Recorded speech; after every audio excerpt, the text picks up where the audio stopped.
porque nem mesmo eu, porque nem mesmo, deixa eu achar aqui, porque nem mesmo compreendo o meu próprio modo de agir. Eu não compreendo o meu próprio modo de agir, pois não faço o que prefiro, e sim o que detesto. Paulo tem coisas que prefere e coisas que detesta, mas incrivelmente, por mais que ele prefere determinadas sentimentos, ações, atitudes, comportamentos, pensamentos, desejos, aquilo que ele ama, aquilo que ele prefere, aquilo que ele quer, ele não consegue fazer plenamente. Mas ele consegue fazer aquilo que ele detesta. Ora, se faço o que não quero, consinto com a lei que é boa. Neste caso, já quem faz isto não sou eu, mas o pecado que habita em mim. Porque eu sei que em mim, isto é, na minha natureza, na minha carne, na minha natureza humana, não habita bem nenhum, pois o querer o bem está dentro do meu coração, está dentro da minha alma, profundamente dentro de mim. Porém, realizá-lo, eu não consigo. Porque não faço o bem que prefiro, mas o mal que eu não quero, esse faço. Mas se eu faço o que não quero, já não sou eu quem o faz, e sim o pecado que habita em mim.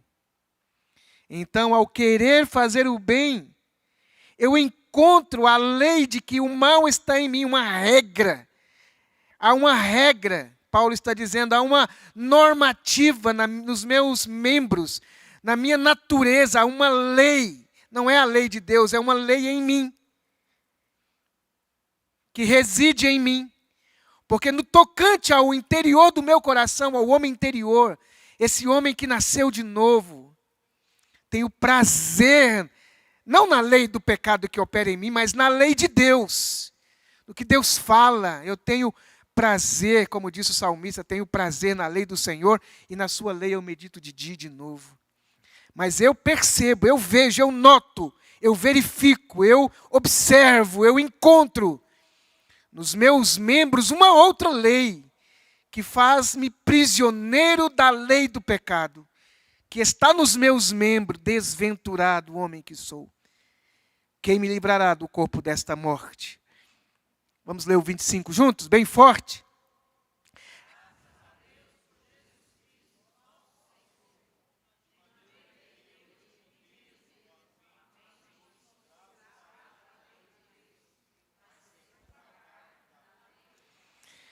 Amém. Queria mostrar para vocês isto em prática, na vida de duas personagens da Bíblia, de duas pessoas. Esta guerra que está acontecendo, que acontece dentro do apóstolo Paulo, acontece dentro de cada um de nós. De todos nós, não há um só ser humano que escapa essa luta interior, como se eu fosse cindido, rachado em duas personalidades. Uma que tem amor pelaquilo que é puro, santo e bom, mas não consegue fazer. E outra que detesta o mal, mas pratica o mal, que detesta. Portanto, esse homem vive num conflito terrível, porque ama a santidade, mas pratica a porcaria.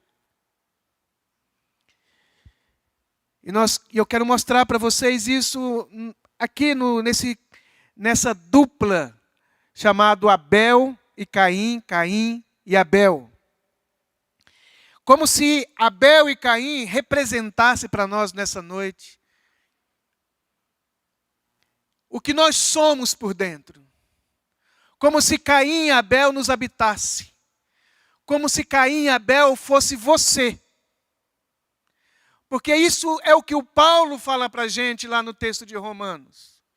Há alguém que suspira por Deus, que sacrifica por Deus e Deus aceita o sacrifício.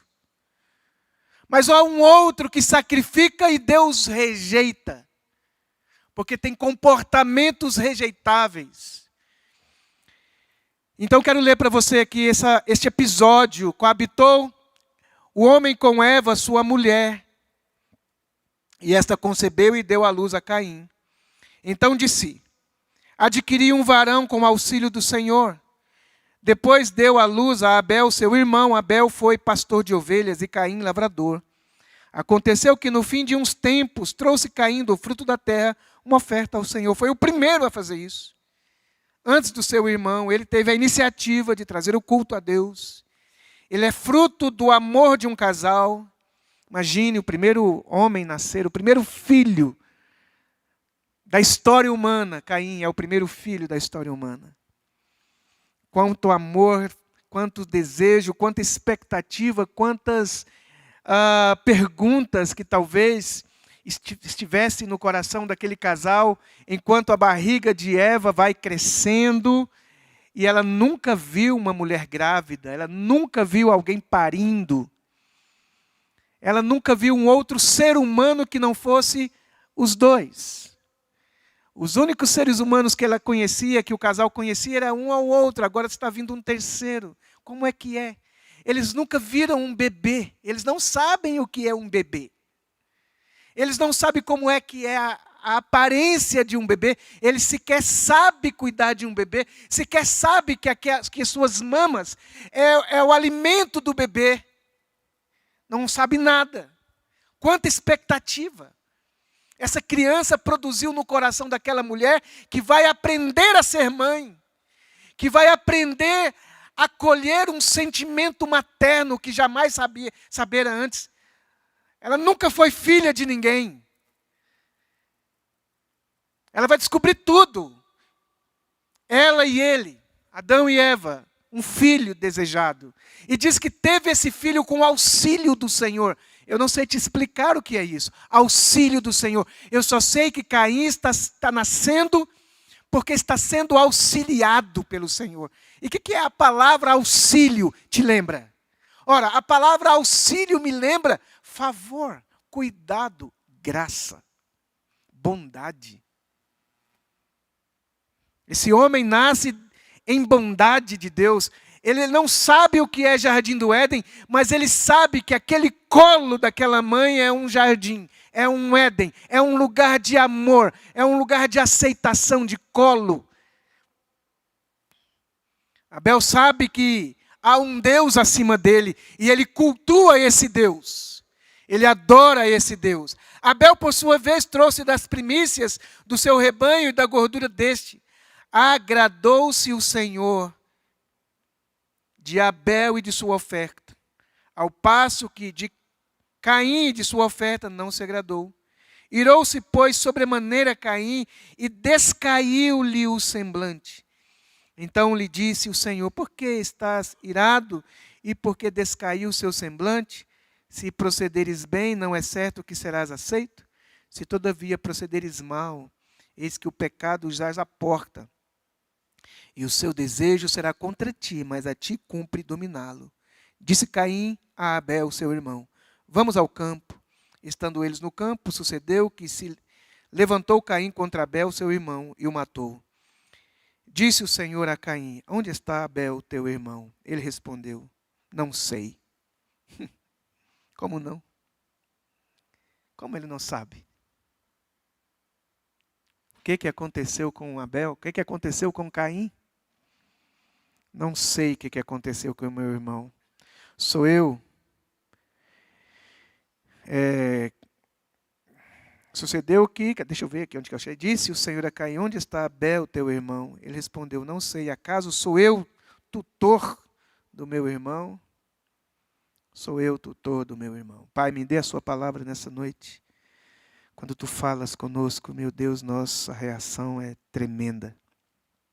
É tão diferente. Fala conosco hoje, eu te peço, em nome de Jesus. Amém.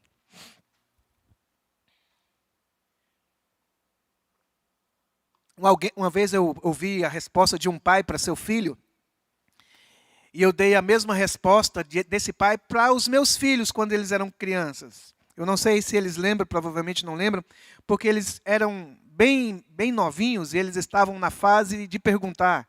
Né? Porque choves. Eles perguntavam de tudo. E uma vez um deles, eu não me lembro agora quem deles me perguntou, quem é que criou o diabo? Quem é que criou o diabo? Pai, Deus fez o diabo, quem é que criou o diabo? Eu disse, meu filho, quem criou Lúcifer foi Deus. Mas quem criou o Satanás, quem criou o diabo foi Lúcifer. Deus criou com Lúcifer, um anjo, um querubim perfeito. A Bíblia diz, os textos, há muitas discussões sobre isso, eu não vou me deter nisso, que se aquele texto de Ezequiel e Isaías está se referindo a Lúcifer, eu acredito que sim. E disse esse texto que Lúcifer, esse querubim, era ungido, selo da perfeição. Alguém perfeito. Você já ouviu aquele adágio popular que diz, me diga com quem tu andas, que eu direi quem tu és. É uma frase bonita, mas ela não passa da 3ª página. Porque esse anjo perfeito andou em lugar perfeito, no céu. Em algum céu, em algum lugar aonde era perfeito. Ele andou com Deus. E apesar de ter visto as coisas concernentes a Deus, e estivesse na presença de Deus, e visse as glórias de Deus, este ser que andou com Deus se tornou no ser mais asqueroso. Personificou o mal em si mesmo. Ninguém caiu tão profundamente como caiu Lúcifer. Como diz o texto do profeta. Como caíste do céu, ó estrela da alva.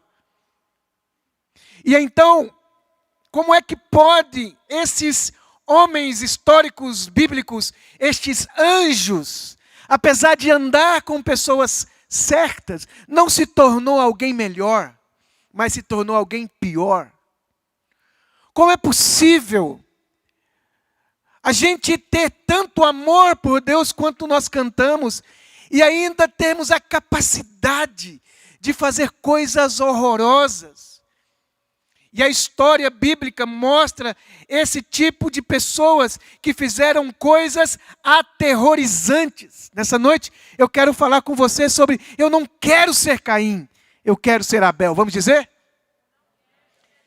Eu quero ser Abel. Eu quero ser Abel. Existe um Caim dentro de mim que eu não quero ser ele. Existe um Abel em mim que eu quero ser ele. Eu quero assumir plenamente esse ser que é uma nova criatura, cada vez mais. Mas as histórias bíblicas nos mostram esses homens que vão caindo do seu lugar de perfeição, do seu lugar de plenitude. Nós vemos o primeiro ser, esse anjo. Adão também foi do mesmo jeito. Ele estava num lugar bom, ele era alguém bom. Mas ele cai desse lugar. Nós estamos vendo esse Caim também, e a gente viu Davi. Judas. Por que foi assim? Caim matou o seu irmão Abel. Mas Caim, Judas, Lúcifer e tantas outras pessoas, Hitler, Mussolini, Átila, ou os piores personagens da história humana, que mataram milhares de pessoas. Gente que é capaz de destruir. Gente que é capaz de aniquilar e fazer o mal ao outro de maneira assim, tão absurda, tão aterrorizantes. Eles assumiram a perversidade e a maldade. Mas eles não eram assim. Eles eram um bebezinho. Eles eram alguém inofensivo. Claro que cada história humana tem as suas realidades. Existem pessoas que nascem em lugares de morte, lugares absurdos. Mas a maioria de nós nascemos em um lar, apesar das suas diferenças, das suas tragédias pessoais, das suas histórias peculiares. Cada um de nós nasceu num berço de amor. Nós não nascemos com a sina de dizer, esse aqui nasceu para matar e para ser um Hitler na história. Ou vocês acham que o anticristo, que talvez será o pior dos homens, ele nasceu com a sina de ser anticristo? Não, ele nasceu como qualquer um nasce. Vai nascer como qualquer outro ser humano nasceu. Acredito eu. Todos nós nascemos bebezinhos, bonitinhos, cara de anjo. E o tempo vai passando e nós vamos assumindo aquilo que nós vamos dando vazão em nós. Jesus disse que no coração do homem habita toda a capacidade de malignidade. Capítulo 7 de Marcos, versículo 21, diz que é do coração dos homens que procedem os maus desígnios. Porque é de dentro do coração dos homens é que procedem os maus desígnios, a prostituição, os furtos, os homicídios, os adultérios, a avareza, as malícias, o dolo, a lascívia, a inveja, a blasfêmia, a soberba, a loucura. Ora, todos esses males vêm de dentro, está dentro de nós, incubado em nós. Mas às vezes os gatilhos da vida faz com que a gente vá escolhendo uma direção que não deveríamos ter escolhido. A história de Caim e Abel, talvez, estou conjecturando, talvez não é desde criança que Caim tenha odiado o Abel. Penso que não. Penso que em determinadas épocas, eles eram amigos, eram colegas, saíam para pescar juntos, tomavam banho no igarapé. Talvez eles saíram para descobrir a vida juntos em algum momento, eles conversavam sobre as histórias de seus pais. Em algum momento das suas vidas eles eram bons colegas. E talvez foi nascendo no coração de Caim alguma coisa, não sabemos quando. Por que que nós somos capazes de matar os nossos filhos, os nossos irmãos? Por que que nós somos capazes de embalar um bebezinho que acaba de nascer em um saco preto de lixo e jogar numa lixeira? Por que que a gente consegue pegar um pedaço de pau e descer sem piedade na cabeça do nosso progenitor, do nosso pai, da nossa mãe? Por que que a gente consegue matar milhões de pessoas por causa da língua que ele fala, do país que ele mora? Por que que nós odiamos pessoas que escolhem um time diferente do meu? Vou matar você porque você torce por um outro time. Eu vou matar você porque você é de outro partido. A crueldade em nós que vai crescendo, não é sempre. Nós não nascemos praticando a maldade. Talvez você nunca cometeu um ato cruel, nunca matou, nunca fez algo que seja digno de ser chamado de atroz, nunca cometeu uma atrocidade. Você nunca roubou, talvez, nunca matou, nunca adulterou, e você diz, eu não sou bem esse tipo de homem vil. Mas eu quero falar sobre como foi que Caim chegou neste lugar de crueldade. Como foi que Caim chegou nesse lugar de ser um assassino do próprio irmão? Como foi que Caim deixou crescer dentro dele um ódio tão violento a ponto de matar o seu próprio irmão?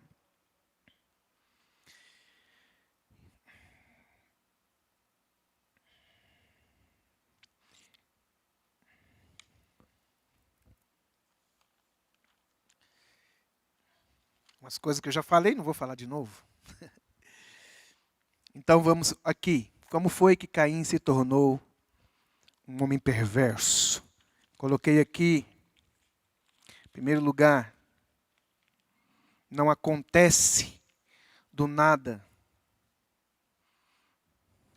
Caim não acontece do nada. O fator Caim se tornar um Caim não acontece do nada, acontece no processo. Caim não mata Abel no primeiro encontro. Na verdade, ele destrói o Abel no fim de um processo.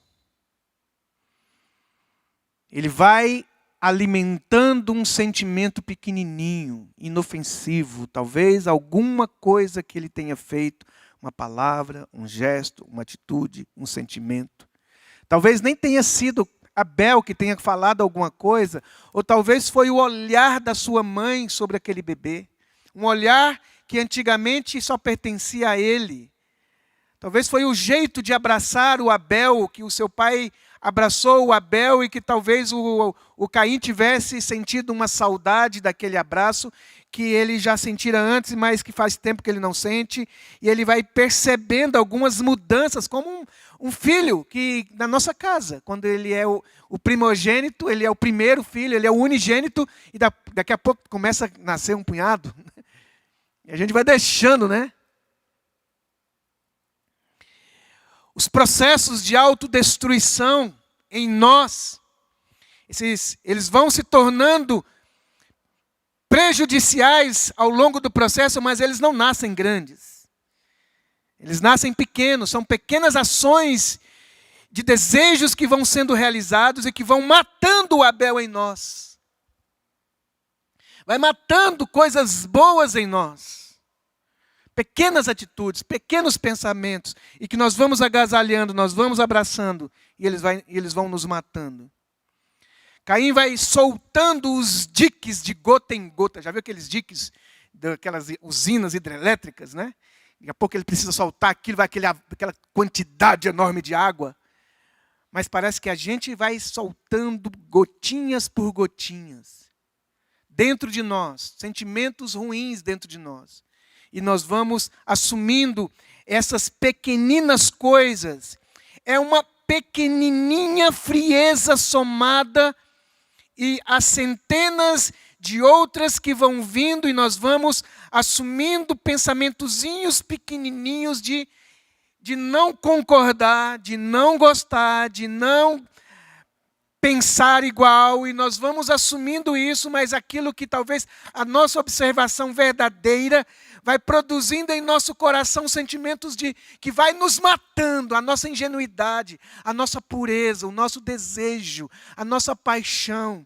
Daqui a pouco você não consegue nem cantar mais, não consegue nem orar mais, não consegue crer mais, não consegue servir mais. Mas não é assim que você se tornou essa pessoa da noite para o dia. Vai se tornando, pouquinho a pouquinho. Como pode aquele casal tão apaixonado agora estar diante de um advogado e de um juiz, conversando e precisando de alguém entre os dois para se separar? E no início era tão legal. Jogava pedrinha um no outro, né, andando pela como é que chama lá? Pela praia, né? Na época eu estava na praia, a primeira vez que eu fui na praia, eu lembrei desse episódio, né? Aquele pessoal correndo de câmera lenta, né? A esposa, a namorada lá, e como uma deusa. E eu fui do mesmo jeito para o rumo da Fabiana, e abracei ela e caí com ela lá na praia, e ela, mas que coisa, você me machuca. Eu machuquei ela, não fui forte o suficiente para rodar ela assim e tal, e eu machuquei. Mas enfim, sabe, tantas histórias lindas de romance, e que agora a gente está divorciando, brigando no tribunal com quem vai ficar o filho. Conversando sobre separação, abrigando sentimentos dentro do coração e que está crescendo, crescendo, crescendo, mas, olha, começou os grandes divórcios, começa com pequenininhos divórcios da vida. Pequenas coisinhas que a gente vai deixando entrar dentro da nossa casa, do nosso coração. É um beijo que você não dá mais. É um sorriso que você não dá mais. É um bom dia que você não dá mais. É um pedido de perdão que você já acha que não deve dar mais. É um abraço frio, quase que forçado, cada vez que vai se abraçar. É um olhar de tanto fez como tanto faz, se você vem ou se você não vem. São pequenos divórciozinhos, que aquilo que era elogios atrás de elogios no início, vai se traduzindo em reclamações pequenininhas, e outras, e outras. E uma relação de amor e de doação de corpos, de alma e de coração, vai se traduzindo numa relação de você esqueceu de pagar a conta. E que vai se traduzindo numa relação de cobranças pelo que você não fez, de compromissos que temos que comprar, pagar e adquirir, numa conversa de empresários sócios, numa conversa de dois irmãos que não se gostam mais. Essas coisas do sentimento de matar, de odiar, não começa com uma faca na mão no primeiro encontro. Começa no colo que você não quer mais do seu pai ou da sua mãe. Começa em não se interessar mais pelo outro cada vez mais. E vai lotando o seu coração de maneira que vai matando sentimentos dentro de si. Daqui a pouco não importa mais.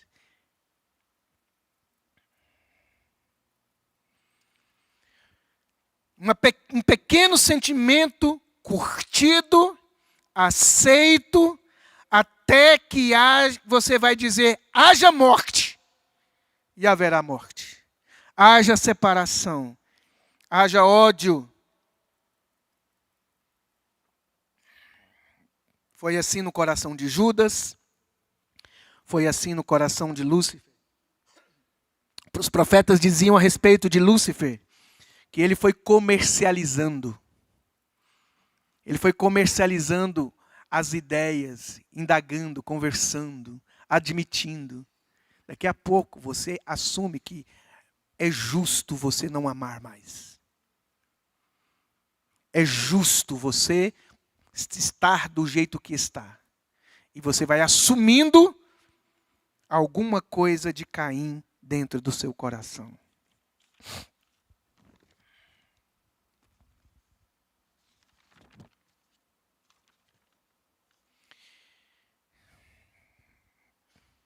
Queria que vocês lessem essa frase aí, ó. Quando Caim em nós vai crescendo lentamente. Abel morre lentamente, quando Caim em nós vai crescendo lentamente. Leia, por favor, não precisa ler voz alta, só leia. Abel em nós morre lentamente, quando Caim em nós vai crescendo, como? Lentamente. À medida que Caim vai ganhando força dentro de você, o Abel, dócil, misericordioso, quebrantado, simples, humilde, ele vai morrendo. Esse amor puro, esse quebrantamento, esse desejo de estar no meio do povo, de orar, de adorar, de pregar. Irmãos, tem uma coisa que nós, igreja evangélica, se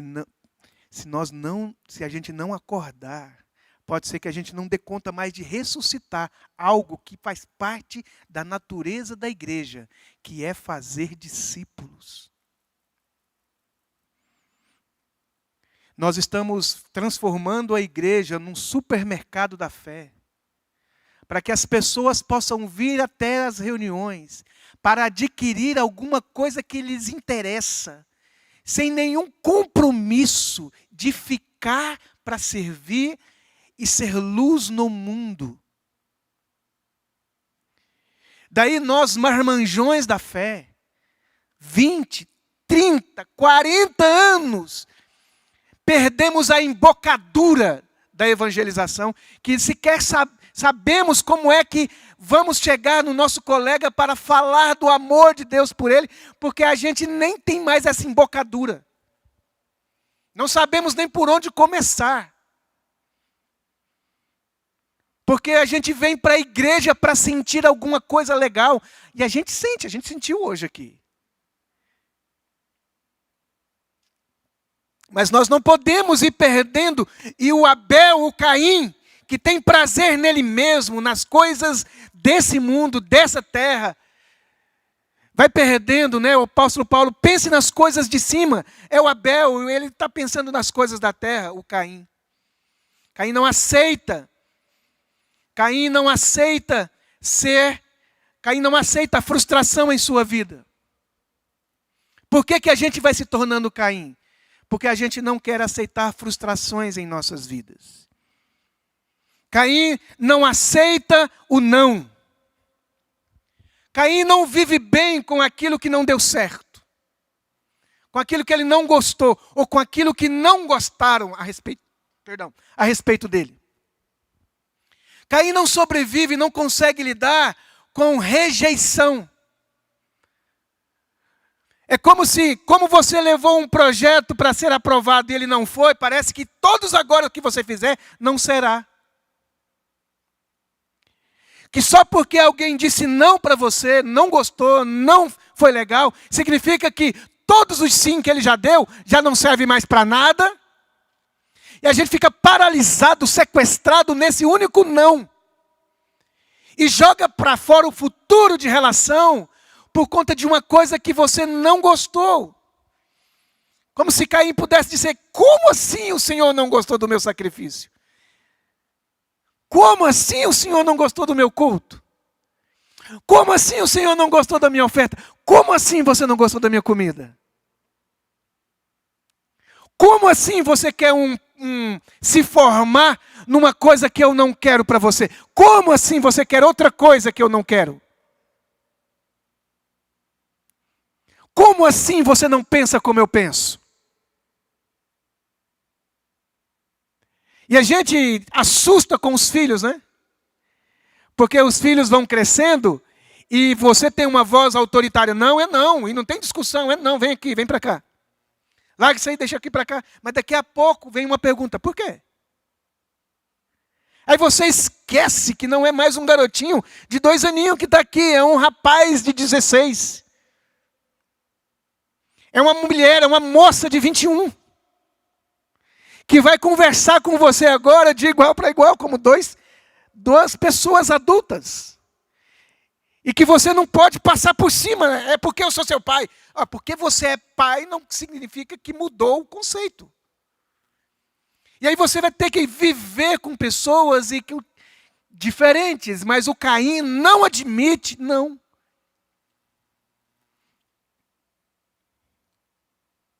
Somos como crianças mimadas e birrentas, que grita com ódio quando nossas falas e projetos e opiniões são rechaçadas, rejeitadas. Às vezes crianças, né, que você vai no shopping e vê aquelas crianças, mãe, me dá um bolinho, um bonequinho, uma balinha, um bombonzinho. Não, filho.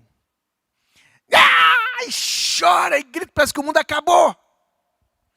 Aí você olha e fala, vontade que você tem de pegar um cinto, alguma coisa e dar umas palmadas na mãe, no pai. Não é assim que você sente? Eu também. Mas quantas vezes você é igualzinho lá na sua casa com a sua esposa, porque ela não quer ir na casa da sua mãe.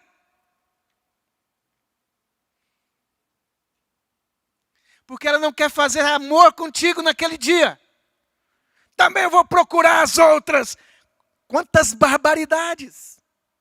As pessoas são capazes de falar para o outro, porque antigamente, né, Ricardo, não sei como é que era o seu namoro com a Rita, mas meu bem, meu amor, Branca, é Branca que você chama ela? Amor mesmo, né? Amor. É engraçado, né, as brigas de marido e mulher, né? Ah, meu amor, e vai um palavrão, né? Meu amor. Mas aí, cara, aquilo que era doçura, parece que agora a gente pode falar qualquer coisa com o outro. Com o filho, com a mãe, com o pai. E a gente vai se tornando pessoas birrentas. Vai lá, Júlio, prega lá. Vou não. Por quê? Da outra vez eu quis, ele não deixou, então agora não vou pregar mais não.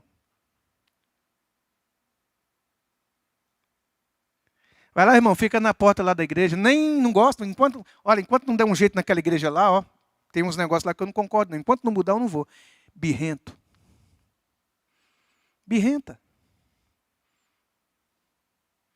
Birras de crianças mimadas, endeusificadas, se é que existe essa palavra, que a pessoa acredita que aquilo que é o projeto da vida dela não pode ser frustrado. Olha aqui para mim, meu irmão. Tem um versículo na Bíblia que diz assim, ó, os planos do Senhor não podem ser frustrados, mas é os planos do Senhor. O propósito do Senhor que não pode ser frustrado, o seu pode. Sua empresa pode falir. Coisas podem dar errado na sua vida. Suas ideias podem ser superadas pelas ideias dos outros. Imagine dizer não para um rico. Quantas igrejas são sequestradas por irmãos ricos da igreja?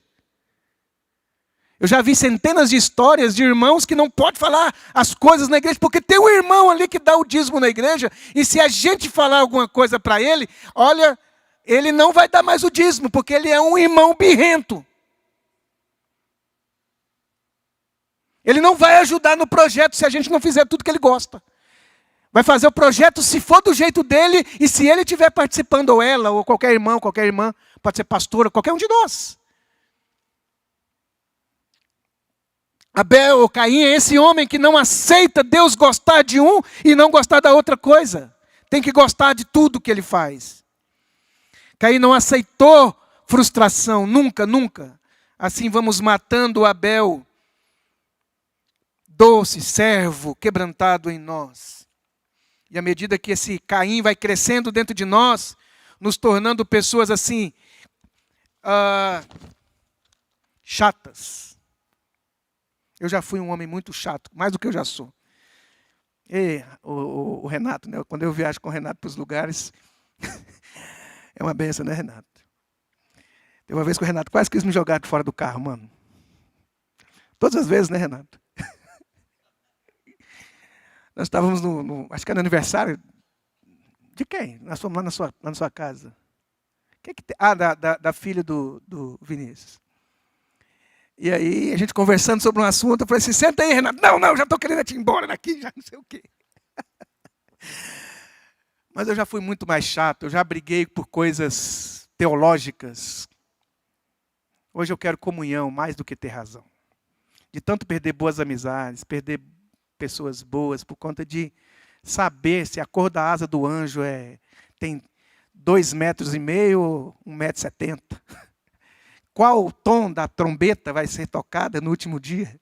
Vale a pena brigar por essas besteiras teológicas, as teologias mudam.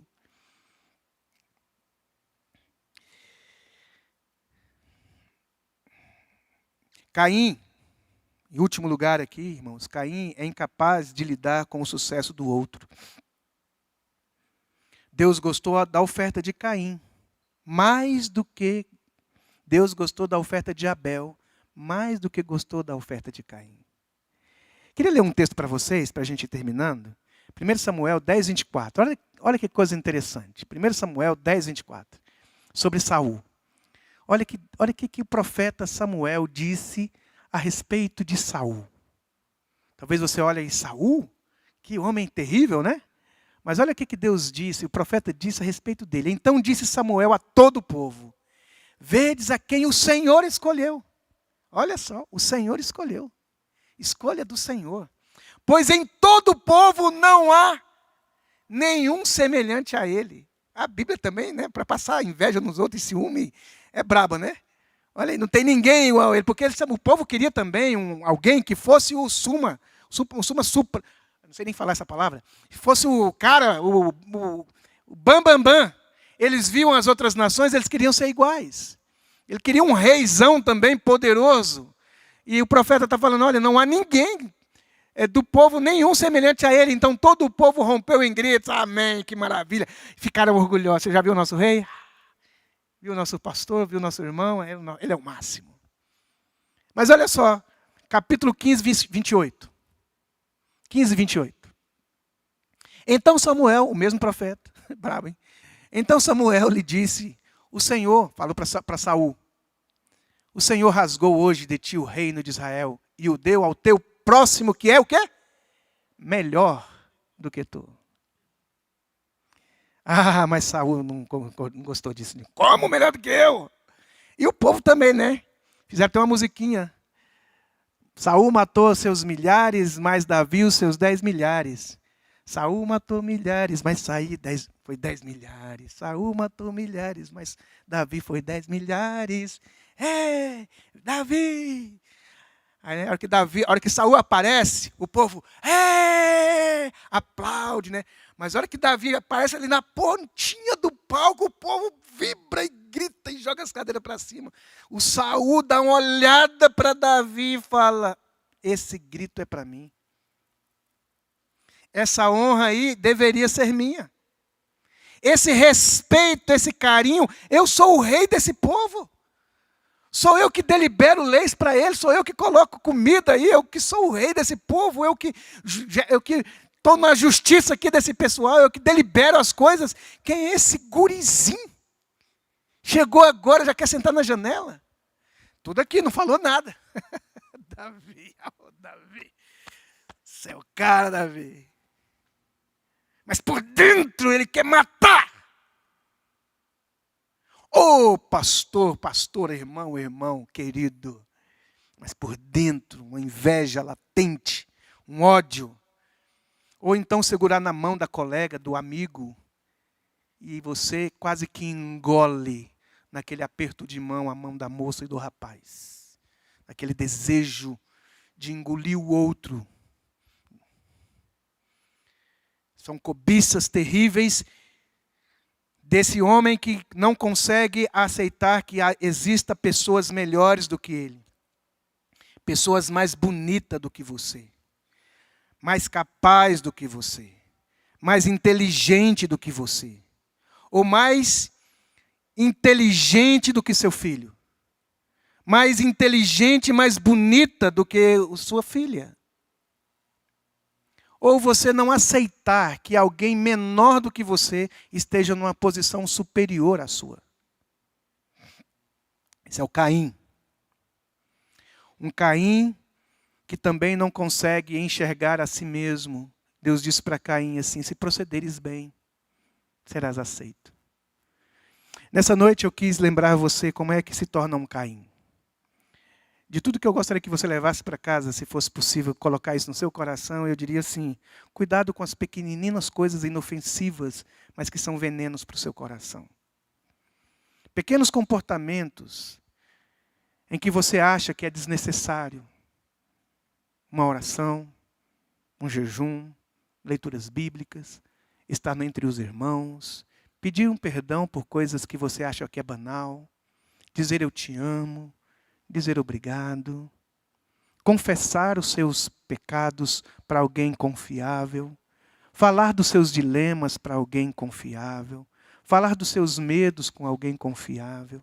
Porque, irmãos, como é que chama aquela tristeza profunda?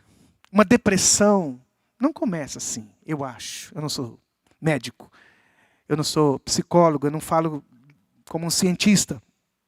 Mas eu falo como alguém que acompanhou pessoas ao longo da minha vida inteira. Nada começa grande demais, irmãos.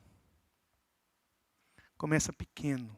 Um sentimento distante, de rebeldia, de desamor, de reprovação, que vai tomando conta de você. Daqui a pouco a gente olha para você e a gente diz: o que aconteceu, irmão? Nada. Está todo mundo vendo que você não é mais o mesmo. Você mudou o jeito de chegar em casa. Você mudou o jeito de cantar. Você mudou o jeito. Você não está percebendo. Interessante que nessa história, você não escuta a voz de Abel. Você não vê Abel falar nada. Porque o Caim está dominando a fala. Até com Deus. Mas ele não era assim. Lúcifer não era esse diabão. Era um anjo. Quebrantado. Adorador. Servo. Como todo anjo deve ser. A Bíblia diz que ele foi criado para servir, não é isso? Servo. Sinete da perfeição. Judas Judas também tinha 70 e tantas pessoas lá para Jesus escolher. Ele olhou para Judas. Escolheu Judas. Não escolheu Judas porque Judas parecia um traidor para cumprir as Escrituras. Não, ele escolheu um discípulo. Amou aquele discípulo. Aquele discípulo amou o seu Senhor, serviu, ficou impressionado com Jesus, mas tinha expectativas que Jesus jamais disse que iria cumprir. E ele permitiu que os desejos errados do coração dele fizesse dele alguém tão longe de Deus. Para viver longe de Deus, a gente começa por pequenas coisas que a gente vai abrigando no coração. Eu quero ser Abel. Só tem um jeito de ser Abel, irmãos. Livro de Colossenses 3:5. Só tem um jeito de ser Abel, é isso daí, ó. A cruz é a única forma de nos tornarmos. Fazei, pois, morrer. Vamos dizer? Mais uma vez bem forte. Façam morrer. Interessante, a sabedoria bíblica é um respeito muito grande que Deus dá para quem escreveu, para Paulo. Por que ele não disse assim, ó, matem a vossa natureza pecaminosa? Ele está dizendo, porque ele sabe que tanto para viver quanto para morrer é o processo. É ir matando.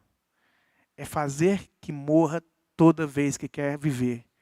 Fazei, pois, morrer a vossa natureza terrena. Façam morrer. E olha só, tudo aquilo ali, irmãos, está dentro de você. Prostituição está dentro de você. Impureza está dentro de você. Paixão lasciva está dentro de você. Desejo maligno, avareza, que é a idolatria, está dentro de você. Não pense que não está. Está. Não finja que não está. Não se comporta como se não estivesse. Para que você possa pedir ajuda a Deus. Ó Deus, ser propício a mim, pecador. Ó Deus, me ajude a lidar com esses sentimentos. O problema não é os sentimentos que vêm sobre nós. O problema é o que nós vamos fazer com esses sentimentos que vêm sobre nós. Se nós chegássemos para Deus, ou para o pai, ou se Adão, ou se o Caim tivesse falado com o pai dele, pai, tem algumas coisas no meu coração que está me perturbando, está me matando, está me destruindo.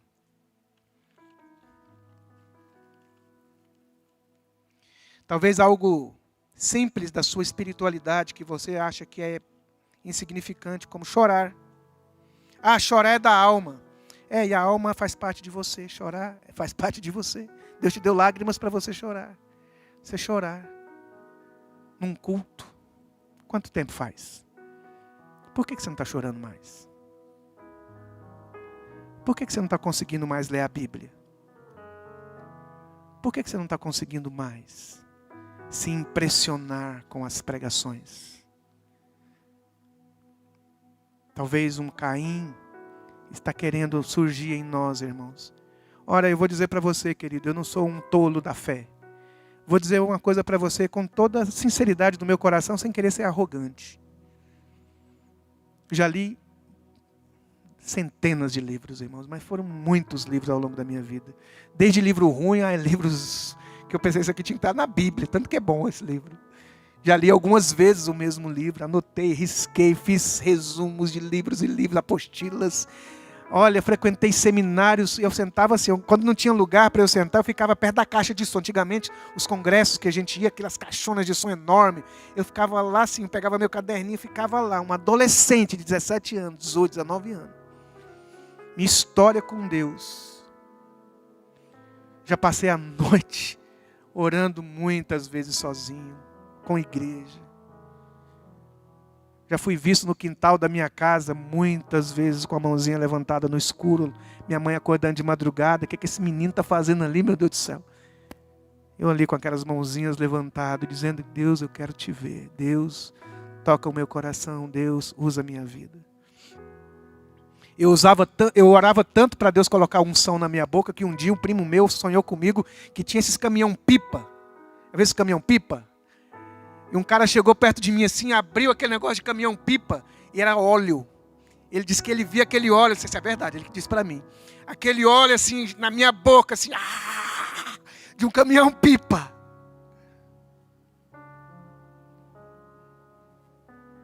Mas eu sei também o que é ser visitado por sentimento de rebeldia. de adultério, de imoralidade, de roubo, de perversão, de dúvidas de existência de Deus. Irmãos, eu vou dizer uma coisa para você, que quando o Espírito Santo toca no meu coração, na minha angústia, na minha frieza, lá na escuridão da minha alma, quando eu estou lá e Ele me toca, irmãos, eu não tenho vergonha de conversar com alguém. Eu não estou nem aí para o que Ele vai achar de mim. Vai achar eu imaturo, não vai achar imaturo. Eu lembro de alguém, o Espírito Santo coloca em mim, eu já ligo, já marco, já converso. Como que um grito de socorro: Jesus, filho de Davi, tem misericórdia de mim, me tire desse lugar escuro, onde eu não consigo colocar os pés no chão. Já orei 2 anos para que o divórcio não entrasse na minha casa. 2 anos, irmãos, de crise no casamento, da minha parte. Nada aconteceu, nada assim que pudesse produzir aquela atmosfera que eu e minha esposa estávamos vivendo, nós dois juntos. Fizemos curso de casais, conversamos, e parece que aquilo não ajudou, não ajudava. E eu orava: ó Deus, dentro de mim não tem sentimentos para lutar.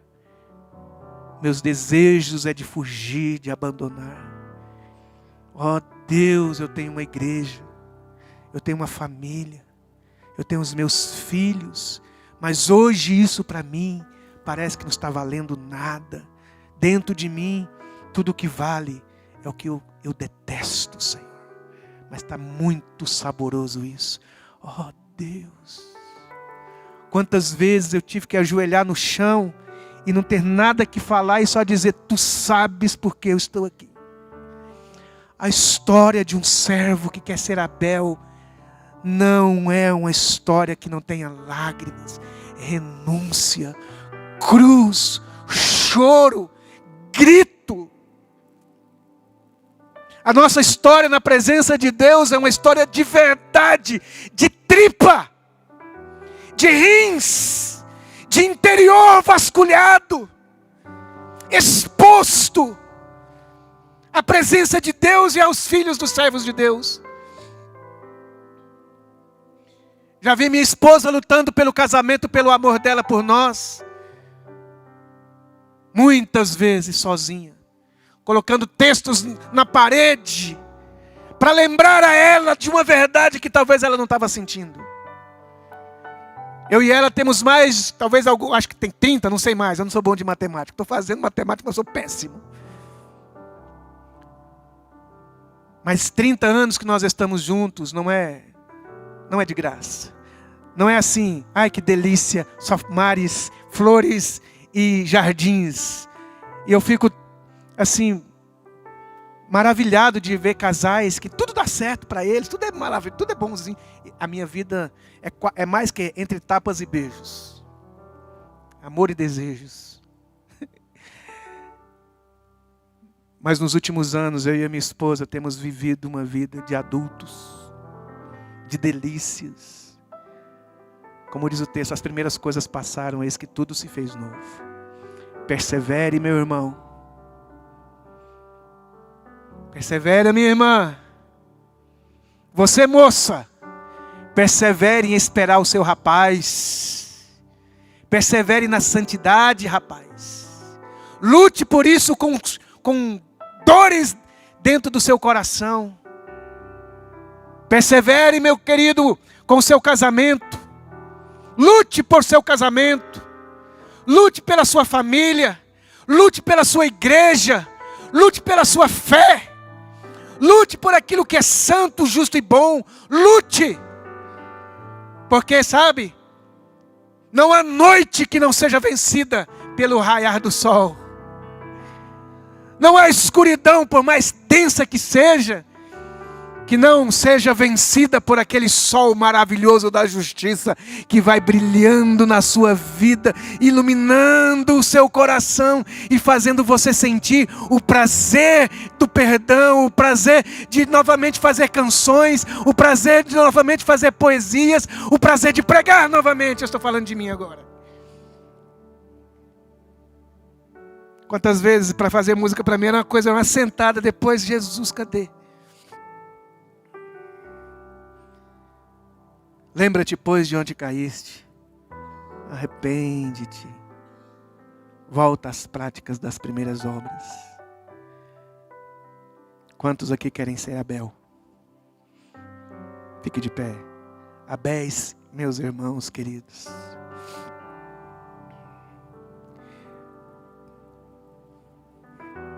Queria te fazer um convite. De você, se você tem percebido dentro de você um Caim forte, em alguma área da sua vida, um Caim forte, que está te incomodando, eu queria que apagasse essas luzes, deixasse só aqui do palco, se fosse possível. Eu queria convidar você para se ajoelhar aqui. Se você tem um Caim forte lutando dentro de você por coisas que você detesta. Coisas que você detesta, mas que está latejando a sua alma, o seu coração. E que você quer pedir socorro para Jesus, para Deus, dizendo: olha para minha alma, Senhor. Me ajuda. Me fortalece. Me ajuda a ser um Abel, um homem que assume a sua nova natureza. Se você tem, que você quer, vem aqui à frente. Se ajoelha aqui diante de Jesus e fala da sua angústia, das suas dúvidas, das suas tentações, das suas crises. Esses pequenos gestos são poderosos. Vem sem sentir. Vem porque você acredita que deve vir. Vem porque você sabe. Não porque você sente, mas porque você sabe que tem um Caim dentro de você que está vencendo e você está sentindo, fazendo o que você odeia. Que você odeia. Vem fortalecer esse Abel que está dentro de você, quebrantado, faminto por Jesus, faminto por santidade, faminto por lealdade, faminto por obediência, faminto por santidade na presença do Senhor. Quebre-se diante do Senhor. Quebre-se diante do Senhor. Dobre-se diante dEle. Esse Deus que não se envergonha de ir atrás de Caíns. Deus não foi atrás de Abel. Deus buscou recuperar o Caim, que um dia amou Abel. Se procederes bem, tu serás aceito. Senhor, tenha misericórdia de cada um de nós aqui, principalmente de mim, Senhor. De mim, Senhor. Das minhas confusões, das minhas tentações, das minhas crises. Tenha misericórdia de mim, Senhor.